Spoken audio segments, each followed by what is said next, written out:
রাজ্যে পালা বদলের পর এই প্রথম বোধহয় বেশ কিছুটা লম্বা সময় মেদিনীপুর সার্কিট হাউসে থাকছিলেন বিজেপি নেতা তথা রাজ্যের পঞ্চায়েত দপ্তরের মন্ত্রী দিলীপ ঘোষ। প্রশাসনিক বৈঠকের জন্যই বেশি সময়টা ছিলেন মেদিনীপুর সার্কিট হাউসে। সার্কিট হাউসের চত্বরে বিশাল এলাকা জুড়ে রয়েছে আমসহ বিভিন্ন ফলের গাছ। আর সেখানেই সকালে প্রাতঃভ্রমণে বেরিয়ে দেখতে পেলেন সেই আম গাছে প্রচুর আম হয়েছে। এরপরে নিরাপত্তারক্ষী, সঙ্গে থাকা কর্মী সকলকে নিয়ে পুরনো গ্রাম্য অভ্যেস মতো বেরিয়ে পড়লেন আম কুড়োতে। গিয়ে নিজে গাছ নাড়িয়ে গাছ থেকে আম ফেলে প্রায় বস্তায় ভরে সে আম সংগ্রহ করলেন। ঝাড়গ্রামের কুলিয়ানা গ্রামের বাসিন্দা এই দিলীপ ঘোষ চাষির বাড়ির ছেলে বলেই সকলে জানেন। রাজনীতিতে অনেক পরে এসেছেন, তবে পুরো গ্রাম্য জীবন বা গ্রামের কৃষি কাজ সবটাই তাড়িয়ে করেছেন তিনি। এবার সেই অভ্যাস এখনও যায়নি, তাই দিলীপ ঘোষকে কখনো দেখা যায় ছিপ ফেলে মাছ ধরছেন জলে, আবার কখনো দেখা যায় জাল দিয়ে জলে নেমে পড়েছেন মাছ ধরতে। এবার দেখা গেল সেই গ্রামের লোকেদের মতো গাছ থেকে ফল পেড়ে খাওয়ার অভ্যেস। কেন্দ্রীয় নিরাপত্তা বাহিনী পরিবৃত হয়েই যারা বিশাল স্বয়ংক্রিয় রাইফেল বা বিভিন্ন বন্দুক নিয়ে ঘুরছেন, তাদের নিয়েই বস্তায় ভরে আম কুড়োচ্ছেন সার্কিট হাউস চত্বরে। রীতিমতো মজার একটা দৃশ্য দেখা গেল, যেখানে পঞ্চায়েত মন্ত্রী আম গাছ নেড়ে আম পেড়ে খাচ্ছেন বা সকলকে খাওয়াচ্ছেন। একটা স্ট্রবেরি চাষ করেছিল, দারুণ হয়েছিল।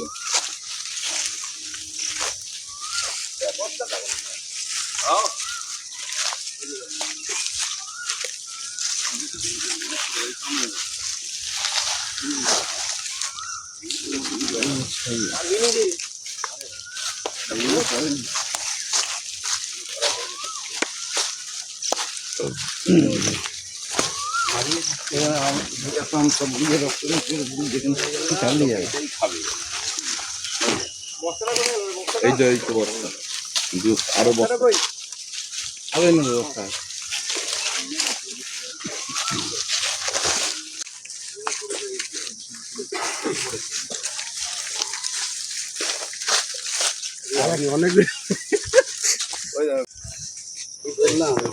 ছোটবেলার কথা মনে হচ্ছে। কত বড় বড় দেখো, কত সুন্দর আম টাটকা। এগুলো গাছ, এই গাছগুলো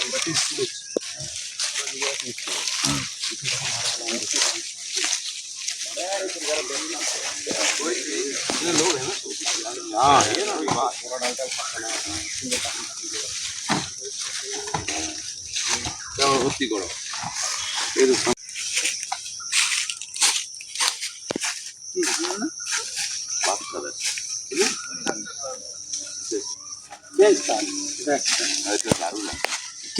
সঙ্গে সঙ্গে চেঞ্জ।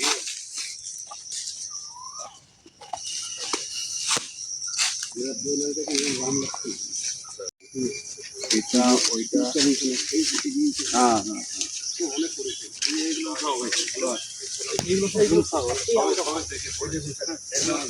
কাঁচা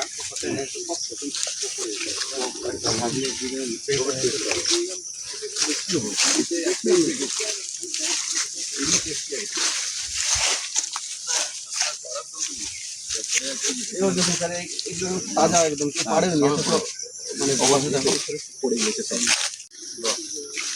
না, ওটা খারাপ হয়ে গেছে, পড়ে থেকে থেকে দাগ হয়ে গেছে। ভালোই পড়েছিল,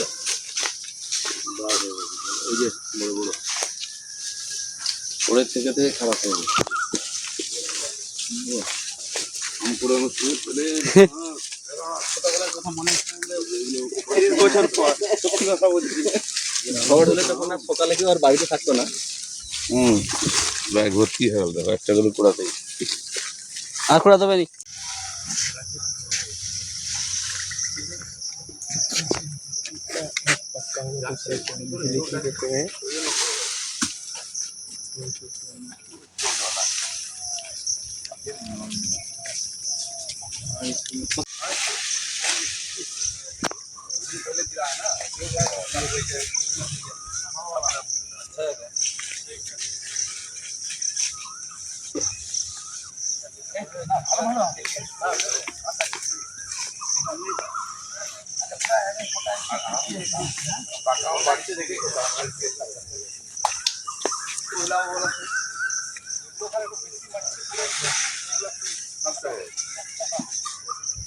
একদিন বাড়িতে রেখে খাও।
একদিন বাড়িতে রেখে খাও।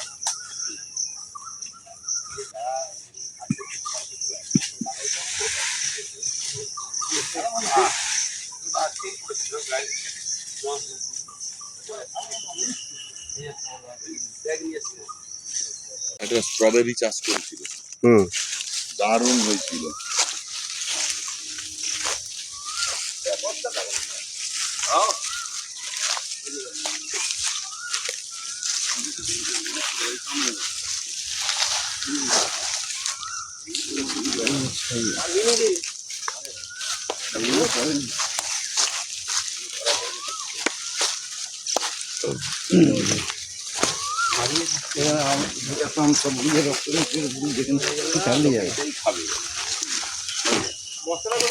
এই তো বস্তা, কিন্তু আরো বস্তা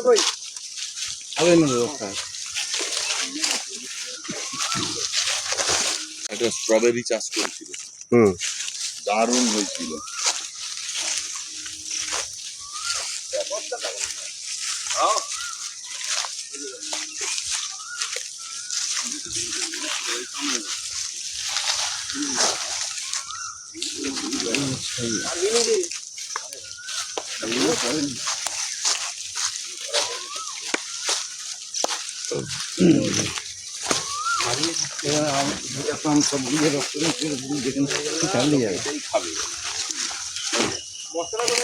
এই তো বস্তা, কিন্তু আরো বস্তা